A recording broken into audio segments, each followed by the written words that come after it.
Good evening student, BK study point YouTube channel में आपका स्वागत है। अगर ये वीडियो आपको अच्छी लगी तो लाइक एंड सब्सक्राइब जरूर कीजिएगा। यहाँ अलस कथा है, इसका क्वेश्चन आंसर मैं आप लोगों को बताने जा रही हूँ, कृपया एक बार जरूर ध्यान से देखिएगा। महामंत्री बीरेश्वर के स्वभाव का वर्णन करें। तो बीरेश्वर मिथिला राज्य के महामंत्री होते हुए भी सरल स्वभाव के थे।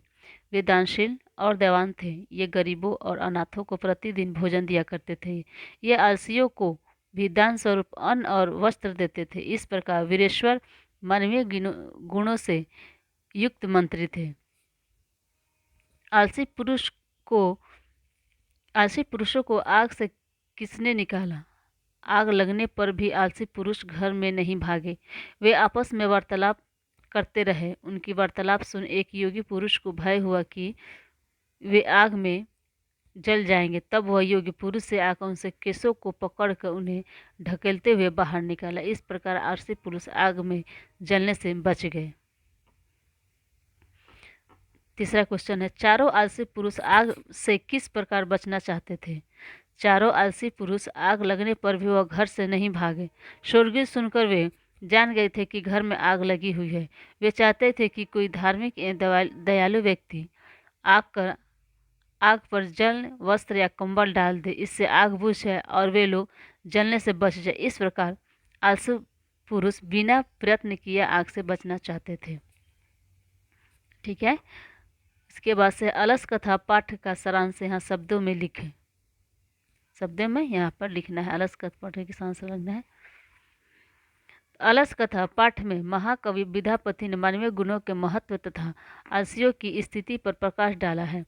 बीरेश्वर मंत्री गरीबों, अनाथों एवं आलसियों की मदद करते थे। लेखक के अनुसार आलसियों का जीवन अत्यधिक कष्टकारक है। वे अपने जीवन की रक्षा भी दयावान व्यक्तियों के बिना नहीं कर सकते। आलस्य मनुष्य का सबसे बड़ा शत्रु कहा गया है, जो सर्वथा त्याग करने योग्य है। पांचवा क्वेश्चन है, धूर्त लोगों की पहचान किस प्रकार हुई? आलसी लोगों के सुख को देखकर धूर्त लोग भी छल पूर्वक से भोजन प्राप्त करने लगे। धूर्त लोगों की पहचान के लिए सोए हुए आलसियों के घर में आग लगा दी गई।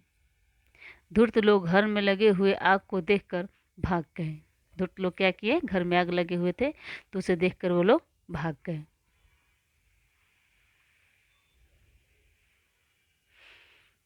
इसके बाद से है, शास्त्र लेखन एवं रचना संरक्षण में वैदिक कालीन महिलाओं के योगदान की चर्चा करें। वैदिक काल में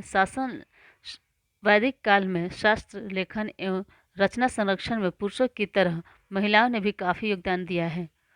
ऋग्वेद में 24 और अर्थवेद में 5 महिलाओं का योगदान है। यमी, अपाला, उर्वशी, इंद्राणी और वगाम्भृणी।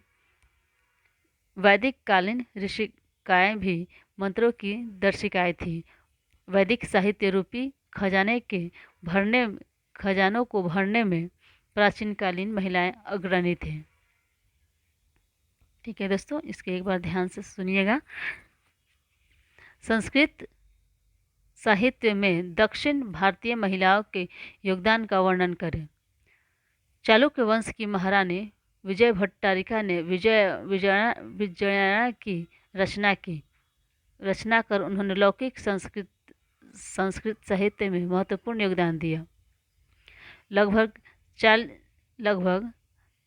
40 दक्षिण भारतीय महिलाओं ने 150 संस्कृत काव्यों की रचना की है। 150 संस्कृत काव्यों की रचना की है। इन महिलाओं में गंगा देवी, तिरुमलांबा, शीला भट्टारिका, देवकुमारिका, राजभद्रांबा आदि प्रमुख हैं। इनकी रचनाएं पद्य में प्रसिद्ध है। तीसरा क्वेश्चन है, संस्कृत साहित्य में आधुनिक समय की लेखिकाओं के योगदानों की चर्चा करें। तो संस्कृत साहित्य में आधुनिक समय की लेखिकाओं में पंडिता शंबरा अति प्रसिद्ध है।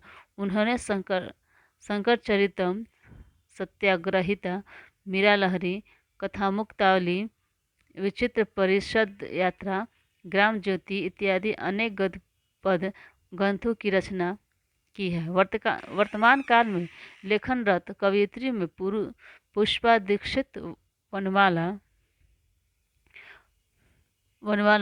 भवालकर, मिथिलेश कुमारी मिश्र आदि प्रतिदिन संस्कृत साहित्य को समृद्ध कर रही है। इस प्रकार संस्कृत साहित्य के विकास में पुरुषों के समान महिलाओं का भी योगदान देखा जा रहा है। इसके बाद है संस्कृत साहित्य लेखिका पाठ में लेखक ने क्या विचार व्यक्त किए हैं। तो यहाँ आंसर होगा संस्कृत साहित्य लेखिका पाठ में लेखक का विचार है कि प्राचीन काल से लेकर आज तक महिलाओं ने संस्कृति साहित्य में महत्वपूर्ण योगदान दिया है। दक्षिण भारत की महान महिला साहित्यकारों ने भी संस्कृत साहित्य को समृद्ध बनाया है। अरस्तु लेखक के विचार में महिलाओं का संस्कृत साहित्य में महत्वपूर्ण योगदान है। तो थैंक यू दोस्तों, अगर ये वीडियो आपको अच्छी लगी तो लाइक एंड सब्सक्राइब जरूर कीजिएगा।